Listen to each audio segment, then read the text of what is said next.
está entrando no ar. Debate 93.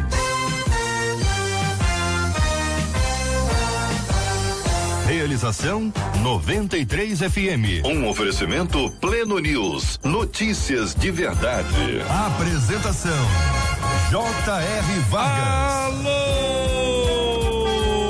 meu irmão. Alô, minha irmã.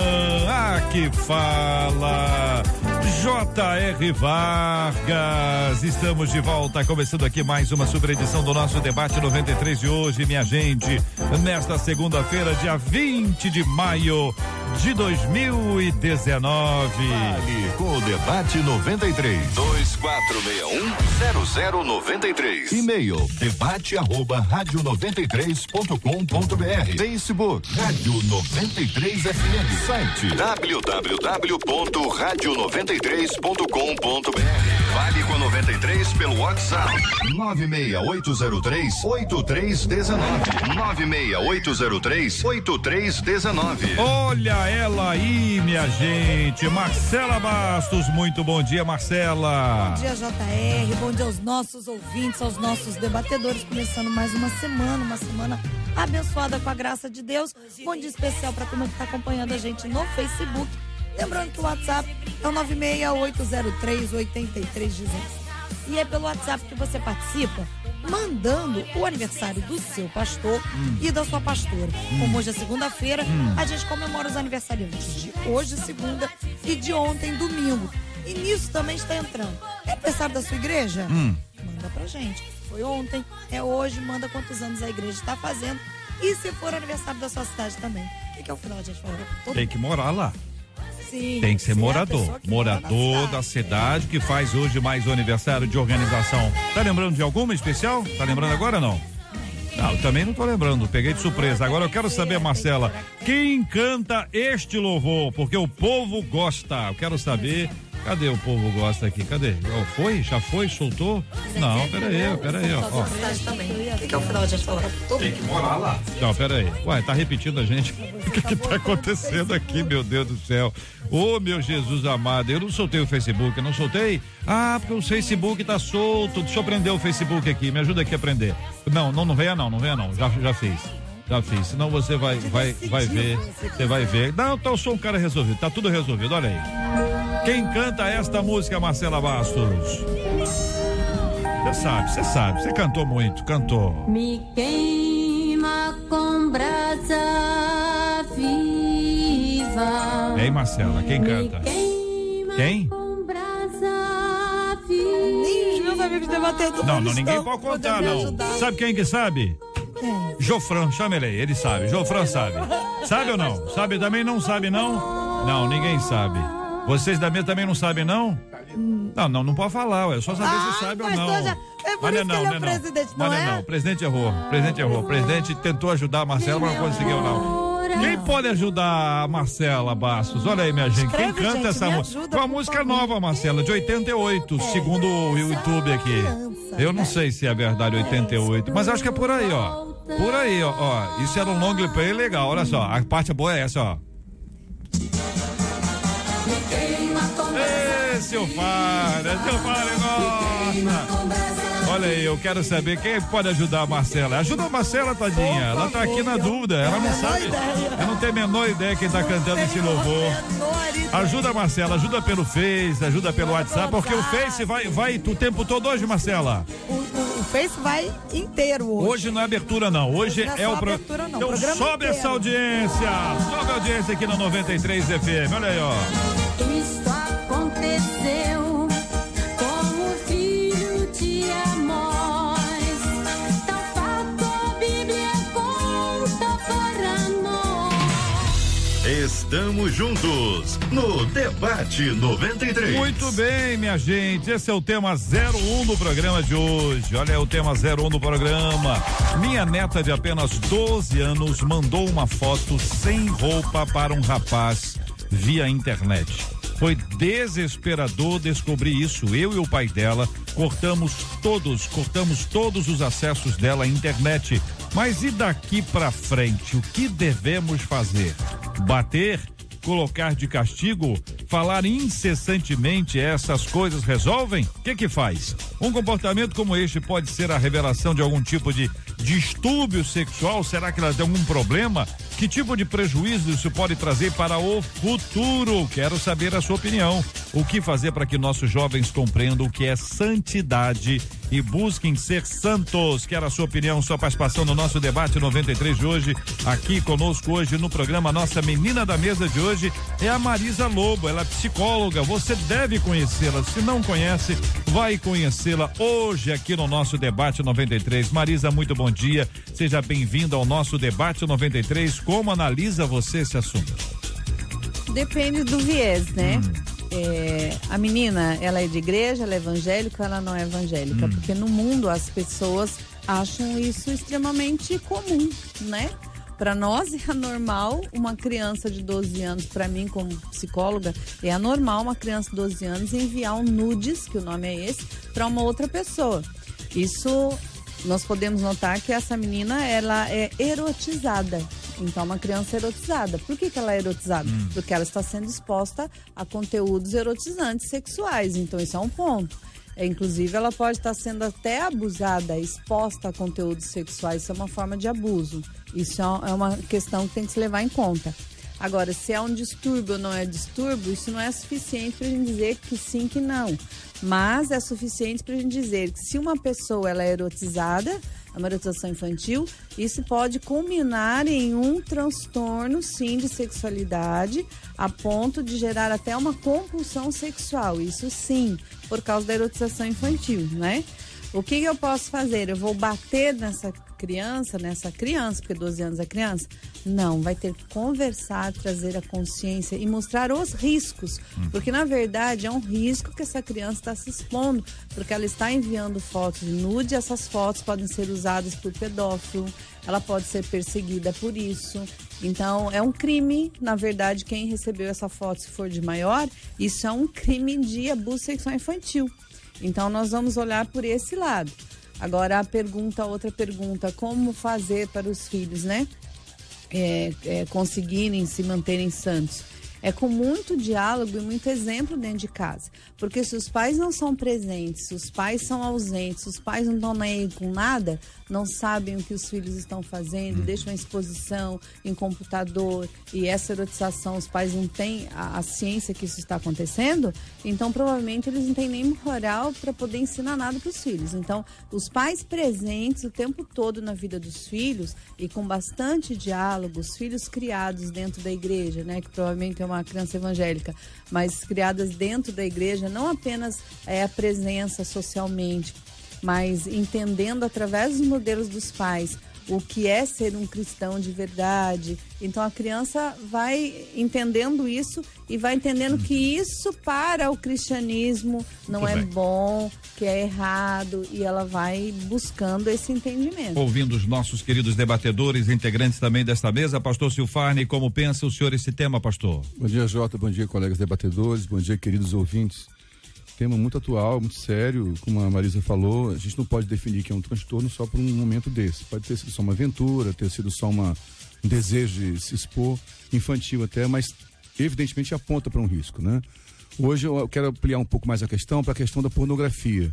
É um assunto muito sério, eu não tenho dados atuais, mas em 2012 a USP tem um laboratório para trabalhar com dependência e 25% das pessoas que buscam apoio para dependência é dependência envolvendo internet e muitos pornografia.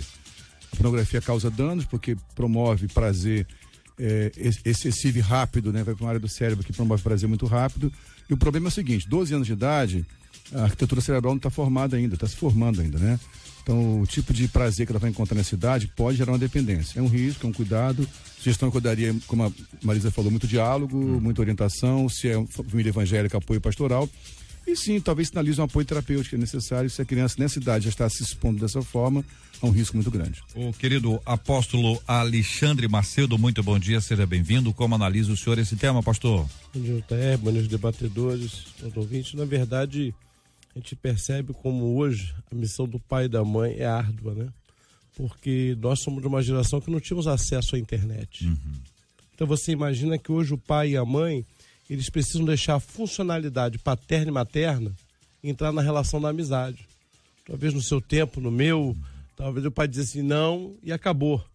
Hoje a criança já recebe esse tipo de... E eu, particularmente, que já deixou de ser criança, aos 12 anos, já sabe muita coisa aí que adultos não sabem, né? Então, tratar o termo criança eu acho até um pouco romântico, do que a gente vê hoje de realidade. Mas eu vejo que hoje a principal missão do pai e da mãe é avançar também no conhecimento das mídias e principalmente no relacionamento de amizade. Eu acho que sair um pouco da funcionalidade paterna e materna, entrar no território da amizade. Porque essa questão do nude muitas vezes é por uma questão de aceitação. A pessoa quer se aceitar e ela ganha talvez esse reforço com os colegas de escola, com os colegas, com outros amigos. E é uma geração de influenciados e influenciadores. Essa coisa de iniciação nos grupos, querido presidente aqui do nosso Conselho de Debatedores da 93, Associação dos Debatedores da 93 FM, o nosso querido pastor José Magalhães Furtado, a aceitação num grupo é uma coisa comum, né? As pessoas têm lá uma questão de iniciação, enfim, são vários os exemplos, mas você imagina que existe ali o cara que tem que brigar com o outro, o cara que bebe, o cara que fuma, o cara que xinga, o cara que vai na festa, o cara que vai não sei o quê. E aí isso vai se abrindo como um profundo abismo do qual nós estamos sendo, ou para o qual nós estamos sendo atraídos, porque ele vai consumindo os limites de tal forma que as pessoas vão mergulhando nisso, esquecendo de uma coisa muito importante, já dita aqui nessa mesa algumas vezes, que a internet não permite esquecimento. Bom dia, presidente. Bom dia, JR, colegas da mesa, esse público fantástico que faz desse programa campeão de audiência ano após ano. Feliz de poder estar aqui e discutir essa questão séria que nos permite lembrar que esse não é o último modelo da sociedade. Nós não nascemos assim, né? Os nossos antepassados não geriam a sua vida por meio de nem tinha tecnologia, né? Mas é bom, ninguém é inocente, o pai também não é, a mãe também não é, que deu um celular de alta tecnologia, precisa ser responsável. Quem é responsável por dar, é responsável por tomar conta também, né? Lembrando também que não foi a menina que inventou o nude. Ela não inventou isso, né? Lembrando também a carga emocional que cai sobre ela, se ela, por exemplo, isso é resultado de força de um grupo, ela não participa. Então, é uma série de variantes que a família é responsável por fazer, por gestar, por tomar conta, por bater. Gente, tá superado isso, não vai resolver, né? Agora, a conversa sempre tem lugar, né? Se é uma criança evangélica, é possível que tenha evangélico fazendo isso, é bom para dizer, meu Deus, nunca pensei que isso chegasse na minha casa, mas chegou. Anjo, não, tem pai e mãe que acha que o filho é anjo. Então é bom. O filho é tão anjo quanto você foi quando você era adolescente, você não era um anjinho? Sim, hein? Fala pra mim, ouvinte, né? São 11h17. Deixa eu mandar um bom dia especial para quem está acompanhando a gente via Facebook. Hoje estamos aqui transmitindo o nosso debate 93 para você que nos acompanha no Face. Tá no Face? Vem aqui pro Facebook da 93 FM, transmissão ao vivo, vai conhecer os nossos queridos debatedores, a elegância do presidente, da Marisa e a alegria do apóstolo e do seu Farney. Valeu, obrigado. Tá bom, não? Alegria? Não, a elegância de todo mundo, tá todo mundo elegante, vocês estão sensacionais. Aqui vai conhecer o nosso estúdio da 93 e participar com a gente aqui. Então vamos lá, ponto a ponto então, meus queridos e amados debatedores. Alguém mandar uma foto sem roupa, e eu tô expressando o texto que o ouvinte encaminhou, vocês já traduziram aqui para o Nudes, evidentemente muitos dos ouvintes sabem, mas outros tantos não sabem, exatamente por isso que tá claro como a nossa ouvinte nos encaminhou. Mandar uma foto sem roupa, só manda foto sem roupa quem tira a foto sem roupa. Qual é o problema da pessoa tirar foto sem roupa? Qual é a questão que isso envolve? Estou dizendo aqui no período anterior, não mandou ainda. Foi lá, tirou a foto porque viu ali, a amiga fez, o colega fez, enfim, não mandou ainda. Mas tipo, por que a pessoa precisa fazer uma foto sem roupa? Ainda mais quando falamos de uma garota de 12 anos, foi o que o pastor falou. Houve um estímulo, e também a Marisa disse, a erotização antes do tempo, né? Uma criança de 12 anos tirar foto sem roupa, Deus me livre, É não uma quero que criança acusar, erotizada. não Mas quero é uma acusar sem criança saber de erotizada. fato a história, mas tudo aponta para isso. Eu não estou vendo a família, mas Porque tudo aponta. o exibicionismo, independente demais. de como é a família ou não, mas o exibicionismo, o fato de querer tirar essa foto sem roupa já mostra uma erotização antecipada. Então, de alguma forma, essa criança já é erotizada, está erotizada por algum motivo. Pode não ser na família, mas na escola, pelo grupo. Isso. A adolescência é um momento complicado, tanto que nós chamamos que a adolescência ela tem uma síndrome normal da adolescência, onde tudo acontece, onde os questionamentos acontecem, onde o adolescente está questionando Muita até explosão neuronal, a fé dela, questionando os valores. E ela quer se enturmar, e às vezes ela tirou essa foto porque alguns amigos, algumas amigas mais erotizadas que ela, que não são da religião dela, e começaram a falar e das fotos, e ela gostou daquilo para se enturmar. Aí tira foto, não tem nem intenção de mandar. Mas o momento que você tirou uma foto, Isso. você já está se erotizando, porque você tem hormônios, você é adolescente, está em explosão. Aí, de repente, o namorico aqui convence ela, cabeça fraca, que já foi influenciada pelos amigos. Convence ela, manda pra mim, não vou mandar pra ninguém. O perigo está, pior que tudo isso, ela manda o nude, a pessoa chantageia ela não tem suporte psíquico para aguentar essa chantagem, sofre bullying, depois de exposta essa foto na internet, pode cometer até suicídio, como acontece no mundo O inteiro. que muita gente não percebe é que a internet, desculpa, tem um fenômeno que no passado, o Alexandre falou do passado, mais do JR do Alexandre, que eu sou mais jovem, né? No passado você tirava uma foto, mostrava para alguns amigos. Você põe na internet, você não tem controle nenhum, Não cara. tem pro mundo, né? Pro mundo inteiro, para as mais diversas pessoas. Ainda tem a Deep Web, que é mais grave, vai chegar lá de repente, você não sabe onde vai parar uma foto enviada na internet. Eu acho que também passa por um problema do pai, muitas vezes a mãe, fazer a negação da sexualidade dos filhos. Não se tratar esse assunto, não se conversar. Porque às vezes eu creio que o problema, nem sempre, acho que hoje até está muito mais fora de casa do que dentro. Sim. Esse assunto é discutido numa sala de aula pelo professor, que tem a visão dele. Esse assunto é discutido entre os colegas, que cada um forma a sua opinião. E muitas vezes o pai e a mãe, na condição de evangélico, criam os seus tabus, os seus medos. E não se conversa isso, olho no olho, não se dialoga. E aí, o que acontece? A criança vai sendo exposta ao conhecimento que ela recebe. E ela não desenvolve senso crítico, porque se ela tem o pai e a mãe que conversam sem tabu sobre sexualidade, ela tem uma visão de sexualidade no cérebro dela. Aí ela chega na escola, os alunos falam de forma mais libertina, mas ela vai desenvolver esse senso crítico, ela vai colocar no peso o que o pai e a mãe ensinou, o que a igreja ensinou e o que o mundo ensinou. E ela faz o seu senso crítico que estabelece um valor. E ali não tem o valor que é dado para a criança quanto à sexualidade, é o valor que está sendo dito de maneira pejorativa, vulgar, dentro da escola e com os amiguinhos. Qual a É isso que tá idade acontecendo. ideal, Marisa, para o pai e mãe que tá ouvindo a gente assim? Ideal, né? No mundo ideal, quando é que começa a se falar sobre sexualidade para os filhos? Faz diferença menino ou menina? Muita diferença de meninos e de meninas, até não é pelos valores, mas é pela questão cerebral mesmo, corporal, enfim. Mas desde a criança nasce, ela já nasce com uma sexualidade a ser desenvolvida. Então há muito preconceito contra isso, porque não há conhecimento, não é uma erotização que a gente fala, é a sexualidade. Sexualidade é o quê? É só sexo? Não. É só tirar um nude, isso é sexualidade? Não. Sexualidade é o relacionamento que a criança tem com o pai, com a mãe, com a igreja, com tudo é sexualidade. É todo o prazer dela envolvendo na comida, em esporte, tudo é sexualidade. Então, a criança nasce dessa forma. Chega um momento que ela tem alguma dúvida de alguma coisa, ela pergunta. Então, é ideal os pais responderem às perguntas das crianças que surgem, porque hoje as crianças são muito mais sabidas, até pelo acesso à informação muito rápido, pela questão da internet, né, das redes sociais. A criança vê em algum lugar e na televisão. E ela assiste qualquer desenho animado ou qualquer filme, programas durante o dia que você acha que é infantil e ela está vendo cenas de beijo, cenas de sexo. Então, já aguça, já erotiza por si só. E quando ela pergunta para os pais não podem deixar de lado para depois. Tem que sentar e responder aquela pergunta, porém só aquela pergunta. Não precisa aumentar. Espera que daqui um pouco ela vai ficar maquinando aquela resposta e ela vai ter outra questão e vai falar. Agora, segundo o Estatuto da Criança e do Adolescente, Com 12 anos é a idade para se falar em escola de sexualidade, o que não está acontecendo. Está acontecendo com 5, 6 anos. Mas os pais, eles têm que falar com a criança desde que ela pergunta.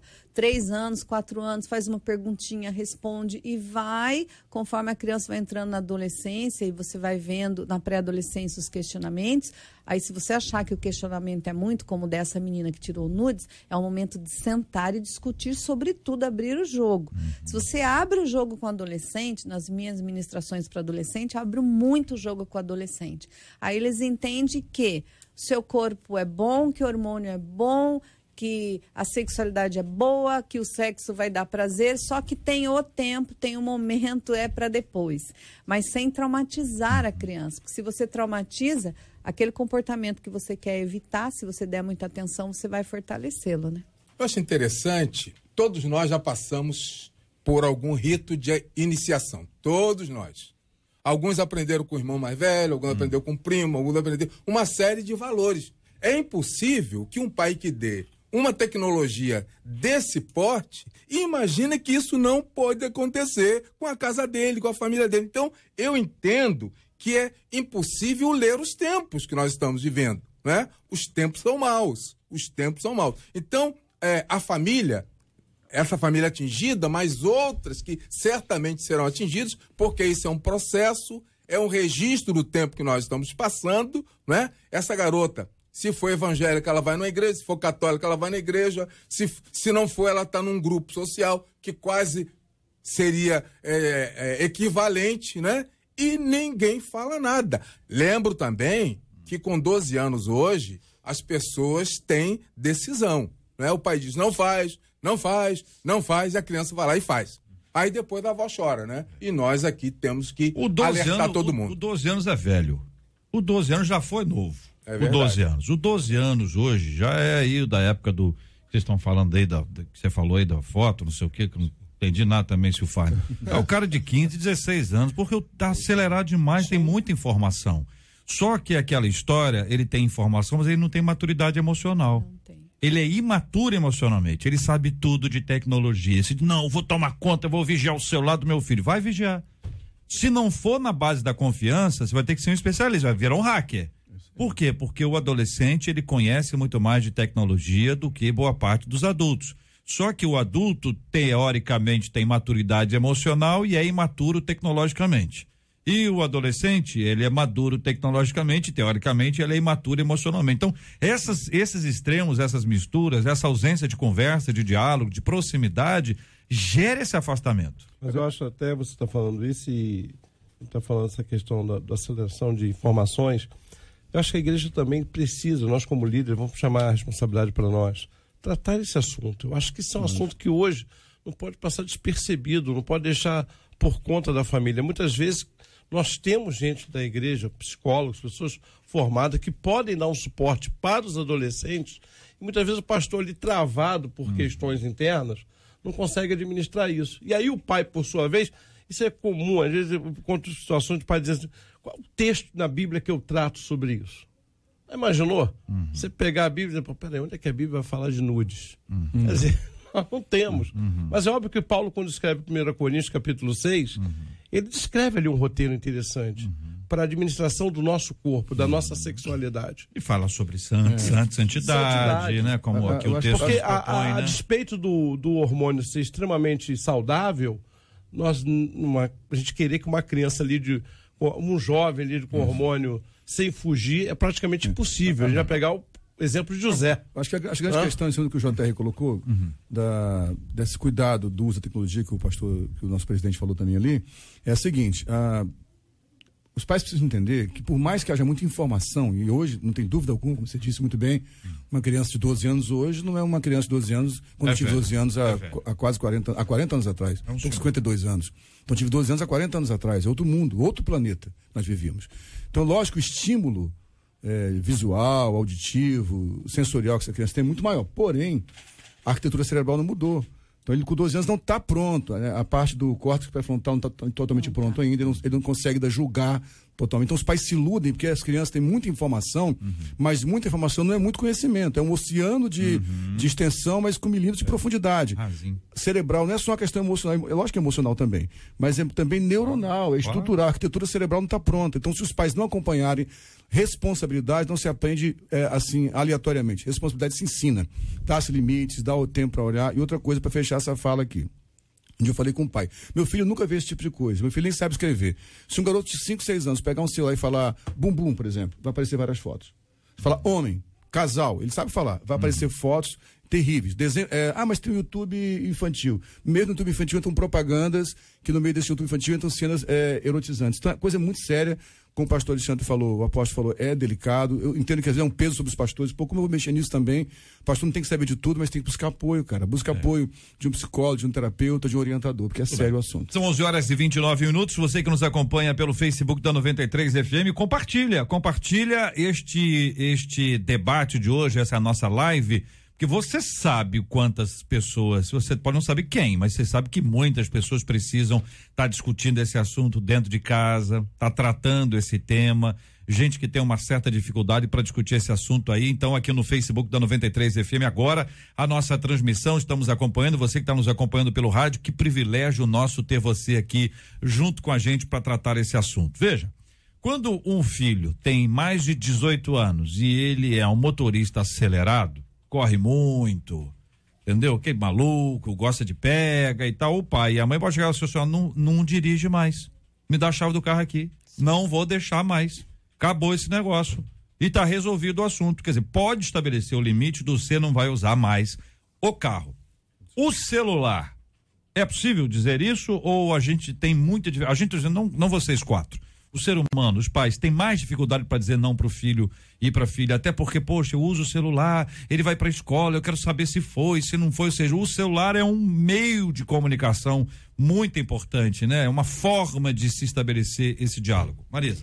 Na verdade, tem que ter limite e tem que ter idade para você entregar um celular na mão de uma criança. Tanto que estudos têm comprovado que faz muito mal a visão, mal a coluna, então as crianças estão muito cedo com o celular na mão.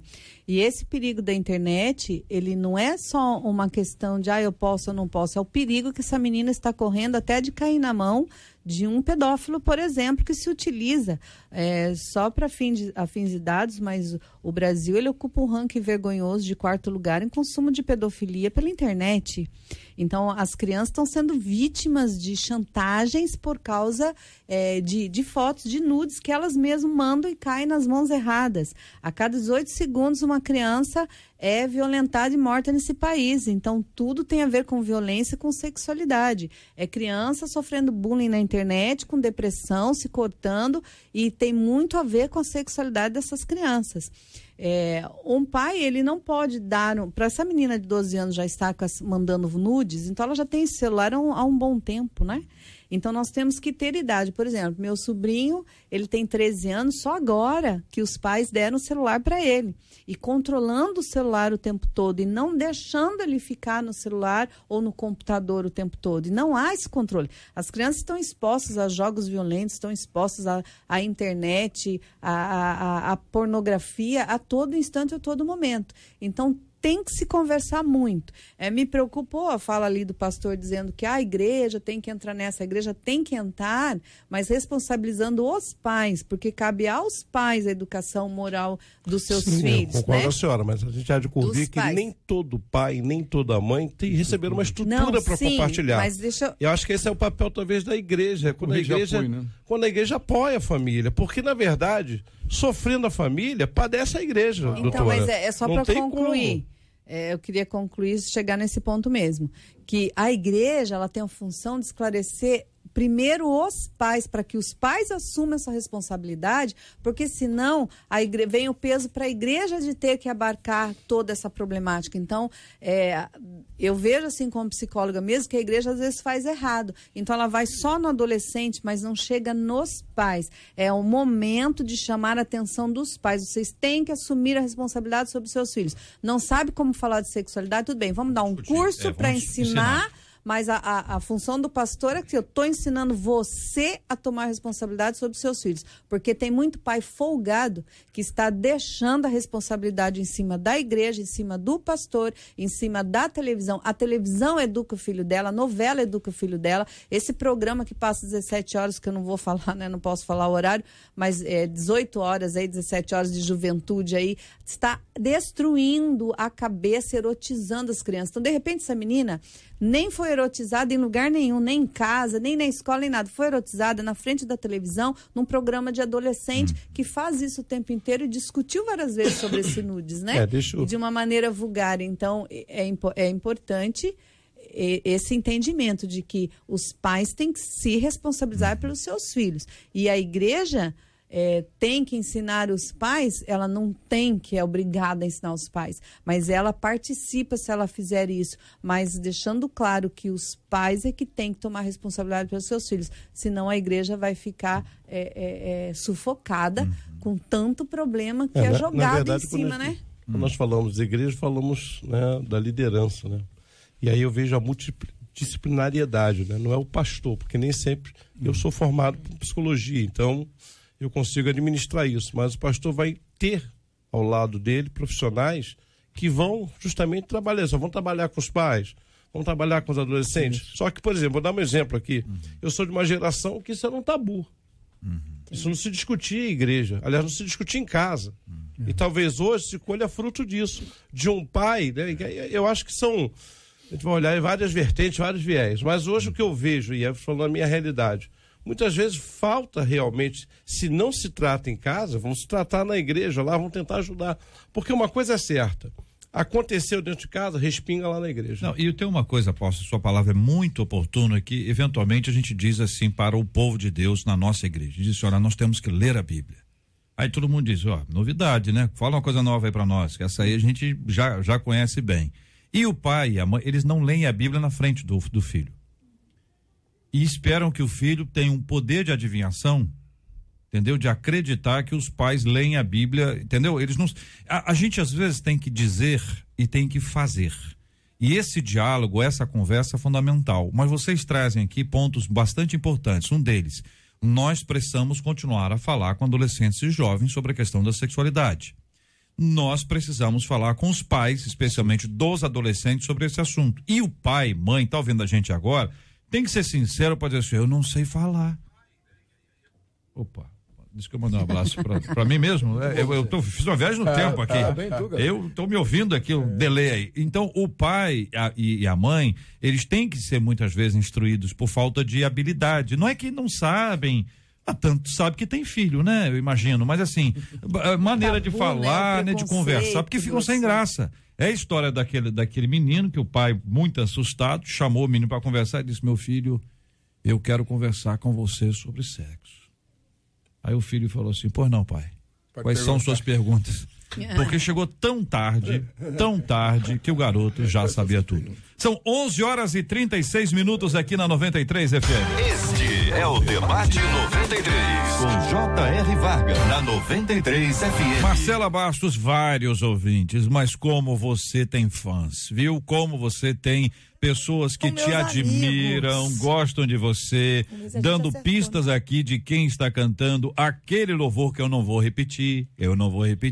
Segundo os meus amados não vai dizer, não é para dar resposta agora. Não, minha irmã, não, porque a pergunta é mais ampla do que essa. Tão engraçado. É lógico, você acha que seria fácil uma hora inteira para você receber um WhatsApp de uma mensagem de uma amiga sua para te dizer aí? WhatsApp não, porque meu WhatsApp tá ali preso, eu recebi o Facebook de vários ouvintes. Muita gente opinando. Quero agradecer o carinho dos nossos ouvintes e o carinho dos nossos ouvintes com Marcela Bastos. São 11h37. Olha, o Cleiton Almeida de Jesus foi preso na semana passada pela Polícia Civil lá em Santos, porque depois que ele descobriu que a esposa dele o traía, ele matou a enteada e a própria filha dele. Em um áudio enviado ao avô das meninas, ele disse que a mulher havia contado a ele a traição e que não faria nada com nenhum dos dois, ou seja, nem a mulher e nem o amante, mas que eles iriam se lembrar pelo resto da vida do que tinham feito a ele. O investigador responsável pelo caso disse que Cleiton queria que a esposa sentisse a mesma dor que ele e que só não matou os filhos do amante porque ele não sabia o local em que eles moravam. E aí a gente pergunta, como fugir do impulso de querer infringir ao outro a mesma dor que a gente sente? O que fazer para não alimentar o desejo de vingança? E aí nos lembramos de Romanos 12, de 19 ao 21, que diz o seguinte: amados, nunca procurem vingar-se, mas deixem com Deus a ira, pois está escrito, minha é a vingança, eu retribuirei, diz o Senhor. Ao contrário, se o seu inimigo tiver fome, dê-lhe de comer. Se tiver sede, dê-lhe de beber. Fazendo isso, você amontoará brasas vivas sobre a cabeça dele, do seu inimigo. Não se deixem vencer pelo mal, mas vençam o mal com o bem. Muito bem. Pastor Silfarnio, eu quero começar ouvindo a sua palavra, a sua perspectiva sobre esse assunto, pastor. Primeiro, que terrível, que tragédia, né? A gente fica aqui consternado, cada vez mais notícias começam acontecendo, fala-se muito de feminicídio, a gente às vezes fica preocupado em usar esse termo, achando que vai estar dando moral a quem pensa diferente, mas é fato, muitas mulheres estão morrendo de forma covarde, e agora crianças também, o famoso crime passional, né? Ninguém mata por amor não mata ninguém, né? Com certeza. Mas por paixão se mata, que paixão é adoecimento, né? Agora sim, é muito cruel ver isso aqui. A palavra que eu quero trazer apenas é de consciência a todos que estão nos ouvindo agora, que a fúria, a raiva é algo muito sério. Então tem que ser tratado, tem que buscar ajuda espiritual, pastoral, clínica, o que quer que seja. Porque a gente pensa, eu jamais faria uma coisa dessa. Tem um livro muito antigo que meu pai me deu uma vez, que é Por que Pessoas Boas Fazem Coisas Más, da editora Betânia. Nesse livro ele fala uma coisa rapidamente aqui, que eu lembro sempre, que uns biógrafos de Hitler encontraram fotos do Hitler fazendo um carinho em senhoras idosas, brincando com um cãozinho pet. Alguém disse, vamos esconder essas fotos e vídeos para que ninguém desconstrua a imagem do monstro que ele é. Porque esse cara não é um ser humano. O problema é que Hitler era um ser humano. Pessoas boas fazem coisas más. Então nós temos que ter cuidado com a nossa essência, achar que a gente é bom demais, jamais faria um mal a alguém. Então, diante de uma fúria como essa, isso aqui é um caso hediondo, extremíssimo, mas muitas vezes por raiva a gente maltrata, a gente fala o que não era para falar. Então, eu quero que a gente ouça com atenção isso. Cuide bem da sua raiva, do seu momento de ira e peça ajuda. Como diz o apóstolo Paulo, não deixe o sol se pôr sobre a sua ira. Marisa. Na verdade, eu quero trazer uma outra preocupação, que essa pessoa é um legítimo de um psicopata. Sim. Então aí já muda toda a questão. Mais grave. Porque ele não foi um crime passional, porque ele não feriu a mulher, e não um homicídio, porque ele não feriu a mulher que o atacou diretamente. Isso até pode acontecer nas melhores famílias. Ele fez pior, ele matou o filho dele, a enteada dele, para atingir a pessoa que o traiu. Esse é um comportamento legítimo de um psicopata, que não tem remorso, que não tem noção de julgamento, que é extremamente vingativo. Ele tem problemas numa parte do cérebro, sistema límbico ligado às emoções. Então, essa pessoa é um risco de vida. O que ele faz? Para atingir uma outra pessoa, ele tira pessoas próximas dele, ele não se importa em afetar essas pessoas, porque ele não tem amor pelos filhos. O psicopata, ele não tem sentimentos bons, ele não tem empatia por ninguém, ele só tem sentimentos maus, e é impressionante porque ele não tem os bons, mas os maus ele tem. Então não é que ele não tenha sentimento, ele tem só sentimentos ruins. Então, se você olhar a personalidade, traçar um perfil psicológico do diabo, por exemplo, Satanás, é a mesma pessoa. Então, ele é afetado quimicamente, no cérebro dele tem essa afetação. Então, ele vive decorando as coisas, ele vive olhando as coisas de fora, sem emoção nenhuma, por isso que ele pode fazer as piores coisas. E os psicopatas, eles estão do nosso lado o tempo todo. Você dorme com um psicopata, você está na igreja com um psicopata, tem militares psicopatas, tem grandes empresários psicopatas, tem pastores psicopatas, tem padre psicopata, tem psicopata em todo canto, que se aproveitam das funções que manipulam, têm poder de manipulação das pessoas na mente deles, eles se aproveitam dessas funções para poderem manipular. Isso aqui é um legítimo psicopata. Não se enquadra no caso de um homem que é ferido, que matou por amor ou por paixão, que já é horrível, mas não se enquadra, porque aquele pelo menos tinha amor, tinha paixão. Esse tem explicitamente ódio por ter sido traído, só. É interessante que, não sei se você chegou a ler essa matéria. Na verdade, essa mulher ela se converteu e resolveu, depois de batizada, confessar para ele que ela teve um adultério com o encarregado. Esse cara planejou o dia 12 de maio. E ele colocou o seguinte: ela vai sentir uma dor que nunca mais vai esquecer. Não vai né? mesmo. Infelizmente, como a doutora colocou muito bem, tratou de psicopatia, o que para mim é lamentável, porque o nosso sistema penal não vai segurar ele muito tempo. Ele deveria ser apenado como alguém que responder por homicídio e com todos os agravantes possíveis. Mas o que me chama a atenção nesse episódio é que ele colocou o seguinte para ela, né? Que a ideia dele é causar uma dor nela e nele. Ele assegura isso no depoimento dele, que ele teve o interesse de provocar dor nela quando matou a filha, a enteada, e quando matou o filho dele, para que os dois nunca mais parassem de sofrer. Mas o senhor sabe, apóstolo Socogino, que o psicopata, ele não entra nessa de, porque ele é um doente mental, não. O psicopata é encarado como um assassino grave, serial killer. Então ele vai ficar preso, sim, se a justiça, deveria passar o resto da vida. Ficar o resto da vida. Tantas vezes ele for solto, tantas vezes ele vai praticar o crime. Vai praticar, é reincidente. Não tem cura a psicopatia. Não tem. Por isso que não é um doente transtorno mental comum que você pode tratar com medicamento. Psicopata, eu mesmo, enquanto terapeuta, eu não atendo. Eu passo para frente para um psiquiatra. Eu não atendo psicopata porque o psicopata enrola tanto a gente que é capaz de dominar totalmente a terapia. É o demônio mesmo.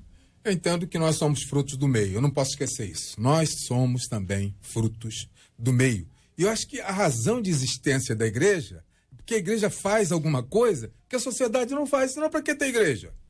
Né? Quando cessam os meios, né, a igreja apresenta um nome que está acima de todo nome.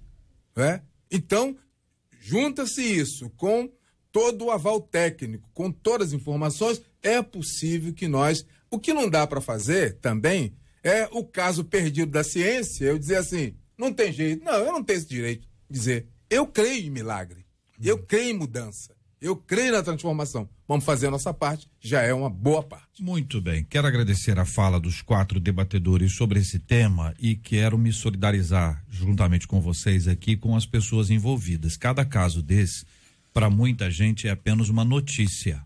Muita gente, é uma notícia. E a gente tem aqui como munição para nossa intercessão, como um desses casos que eventualmente alguém ouvindo a gente e já pensou nisso. Falou assim, olha, eu vou fazer isso para mostrar, para sofrer, para isso e para aquilo.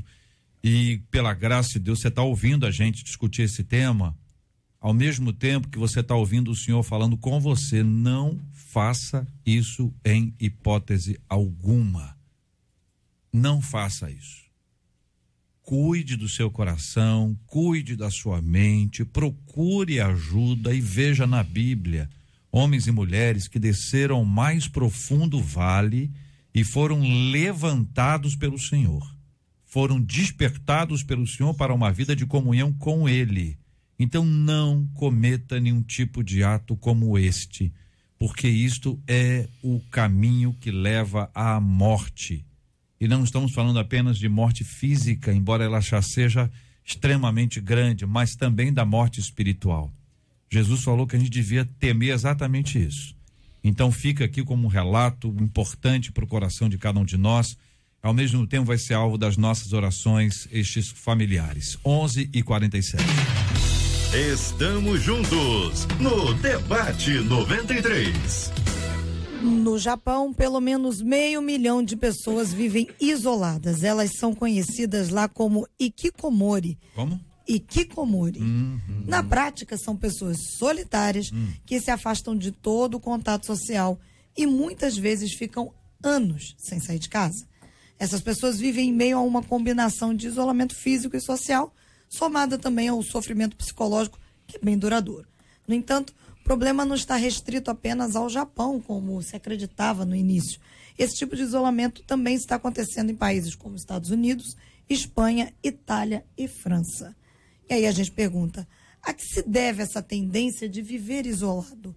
Quais os riscos de viver em isolamento e o que nos diz a Bíblia sobre solidão e solitário? Presidente, eu vou começar ouvindo o querido presidente sobre esse assunto, esse tipo de grupo social, que é um grupo, mas vive isolado. A gente olhando de fora diz, aquele é um grupo de pessoas que faz assim, mas eles não se comunicam, eles não interagem, estão aí ilhados por absoluta escolha, né? E veja que isso se repete em alguns países da Europa, como a Espanha, como a Itália, como França. Itália, que é uma característica bem relacional, um povo expansivo. Fora os americanos que entraram aqui nessa lista, e obviamente deve ter muitos outros em vários lugares do mundo, mas que não conta tanto aqui como um destaque. Presidente. Vou começar com o Rio de Janeiro. Você sobe, às vezes, em alguns morros e tem lá o povo da oração, que vai lá orar. Mas se você observa algum perfil, tem um certo perfil, olha, essa pessoa, apesar de orar, apesar de buscar, essa pessoa precisa de ajuda, né? Uma pessoa disse assim pro outro, você não sobe aqui, nesse monte aqui, quem manda sou eu, Deus me incumbiu de tomar conta aqui, não sei mais o que, né? Deixou a pessoa não entrar e eu subi. Eu falei, mas que coisa estranha isso, né? Então, por vezes, se olha, não, é Deus falando, Deus não sei mais do que, menos, né? Menos. Uma pessoa está precisando de ajuda, talvez nunca teve poder, autoridade em lugar nenhum. Aí deram poder no morro, ele acha que é o tal. Então, outro caso que me chama muita atenção está no Egito. Ver se final do ano eu consigo chegar lá. Egito cópita, que são chamados santos do deserto. Homens e mulheres que largaram a civilização para viver lá em reclusão absoluta, completa. Tem o búfalo, um homem que esse nome porque o cabelo dele cresceu tanto que cobre, ele anda nu, né? Mas só para terminar do que me sensibiliza, um casal perdeu o filho único. Perdeu. Isso está nos chamados padres do deserto. Não olha o título, não tem gente que botou padre e não gosta de ler. Não. Coisa mais profunda do que isso, né? O casal perdeu o filho e disseram, a gente não tem mais nada, não sei mais do que, vamos lá pro Egito pra gente ficar em solidão, não sei mais do que, aí foram pra lá e tal. Aí o homem, a mulher disse assim, né? Nós dois aqui, a gente é casal, não vai dar certo, né? Porque, né, uma hora vai querer namorar, não sei o que mais, a gente não veio aqui para isso, né? Então você vai para um lado, eu vou para o outro. Passado o tempo, esse homem está quase à morte, aí chega uma pessoa, né, com o cabelo lá no chão, né? Para cuidar dele, era a mulher, né? E voltando para cuidar dele, por saber que por mais santo que seja, precisa de alguém, precisa de ajuda, né? Viver em absoluta solidão também é um exagero. Deus é um Deus trino, né? Criou seres à sua imagem e semelhança, um Deus relacional, né? Que eternamente se relaciona. Antes do Gênesis 1, antes do princípio, né? Havia relação na eternidade por causa da Trindade. O ser humano é essencialmente relacional, ele só é pleno relacionando. Então, é lógico que a solitude, que é diferente da solidão, é importante, se separar tempo de estar sós e consigo mesmo, né? Um amigo meu diz que maluco fala sozinho, a gente fala com a gente mesmo, né? Quando eu falo comigo mesmo, não tô louco, não. Então, até que eu paro para estar sozinho, falando, e a gente sabe que fala com Deus também. Então, a solitude é uma opção interessante. Agora, a solidão, dessa forma, então, intencional, é algo muito tenso, né? Eu acho que a gente está vivendo um tempo de paradoxal, porque fala tanto de redes sociais, eu não quero entrar nesse assunto que é muito longo, mas parece que a gente está perto, mas não está perto, né? Já tem uma frase muito usada que diz que rede social aproxima quem está longe, afasta quem está perto, é por aí. Então acho que é um alerta, a gente está vivendo um tempo de muita frustração, muita decepção com o ser humano, decepção com as instituições, inclusive com a igreja, tem feito com que alguns se isolem. Então é um perigo, acho que Deus nos criou para sermos relacionais e toda solidão excessiva é adoecedora, sim. Estava lendo matéria de um psicólogo que está escrevendo sobre isso. Na verdade, isso já é um tema que a gente está abordando na psicologia, porque geralmente acontece com homens na faixa etária de 15 a 39 anos. E o período médio é de 6 meses de isolamento. E isso está virando moda também na internet. E já tem vídeos explicando como é que você faz esse processo. Como é que você entra, como você passa. E eles têm as alegações que é a ideia da purificação, de se libertar. E aí você veja, mais uma vez, volta aí para a questão das mídias sociais, né, da internet, do poder que ela tem. E eu acho que o problema da solidão, que na verdade há momentos nós precisamos de solidão. O próprio Jesus nos mostra isso. O problema é quando a solidão nos adoece.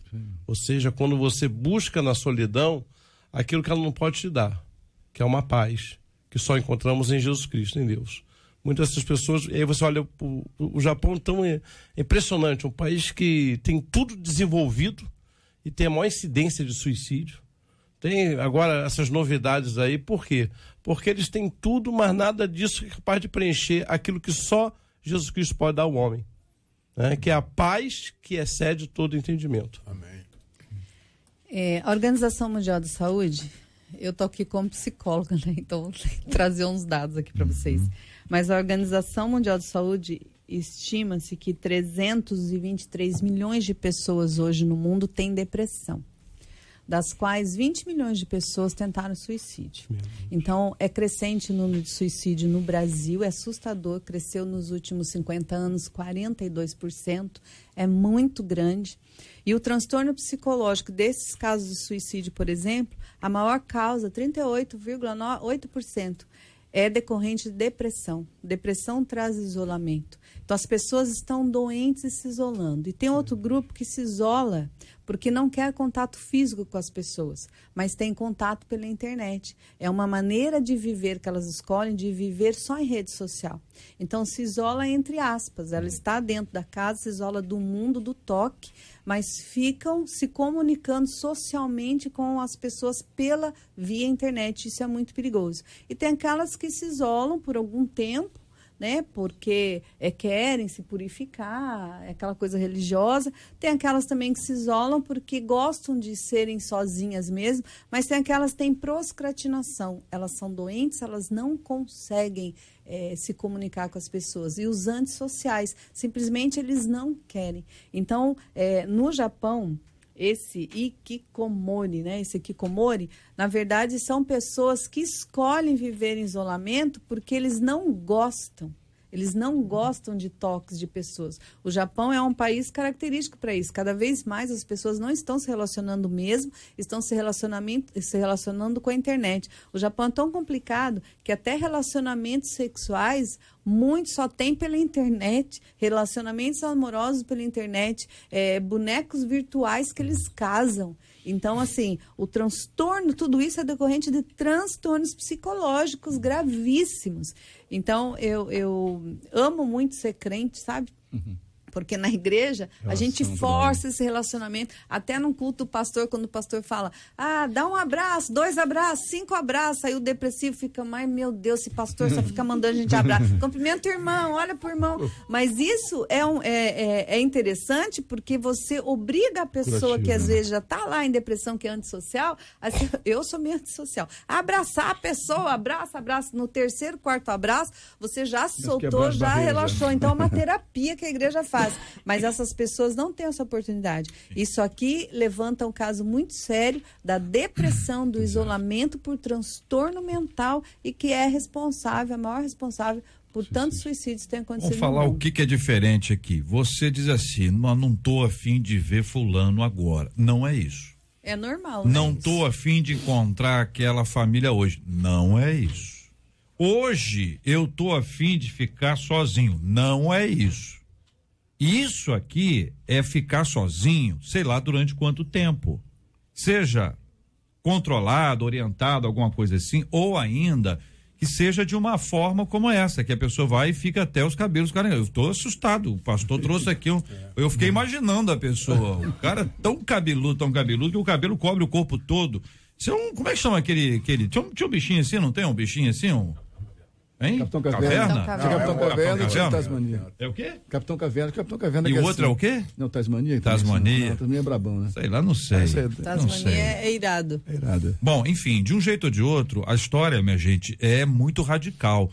Mas você sabe quando você está querendo ficar o tempo inteiro, né? O tempo inteiro. Cuidado com isso. A gente precisa de gente. No Brasil, eu acho que esse tipo de coisa aqui tem mais dificuldade de pegar, porque nós somos muito calientes, né? Nós gostamos de gente, nós gostamos de relacionamento, a maioria das pessoas gosta de dar um abraço, entendeu? Falar alguma coisa, a gente que abraça poste tá lá, paradão, a pessoa tá com carência de dar um abraço. É lógico que eu tô falando de um extremo aqui, né? Evidentemente, mas assim, dizer que é mais complexo, isso a gente precisa entender, que a vivência nos mostra isso, o privilégio que é de nós conhecermos pessoas. Viver isolado, deixa eu te dizer uma coisa, você já ficou no isolamento alguma vez? Deixa eu te falar o seguinte, olha, você vai para o hospital e fica no isolamento, eu já fiquei. No isolamento do isolamento. Ninguém pode entrar. A minha Bíblia, para entrar dentro do isolamento, passou pelo micro-ondas. Então a Bíblia é quente. Tá certo? Cara, você fica o seguinte, não pode entrar ninguém. E quem for entrar, quem tiver que entrar, porque tem que entrar alguém, né? Quem tiver que entrar, entra como astronauta. Então a pessoa diz, não, eu quero ficar isolado. Você não sabe o que é isso. O que é você ter que ficar isolado. De vez em quando eu me lembro, até semana passada, estava conversando com alguém aqui da nossa empresa sobre esse assunto, mas nossa empresa, esse sol tá quente. Eu fico, rapaz, você imagina o cara que está no leito agora, que na janela ele vê lá uma frestinha lá com uma luz, ou alguém chega e diz, tá chovendo muito na cidade, ele não tá vendo nada.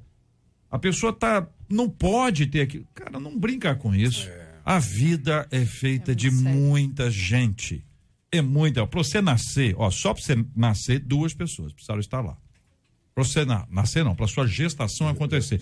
Para nascer, se você nasceu no hospital, você tem um cirurgião, tem um auxiliar, você tem instrumentador, você tem anestesia. Mas o que? Vamos lá, anestesista, fora a enfermeira, técnico de enfermagem. Então, aqui na minha mão, aqui eu já contei umas 6 pessoas. Então, ninguém nasce para viver sozinho.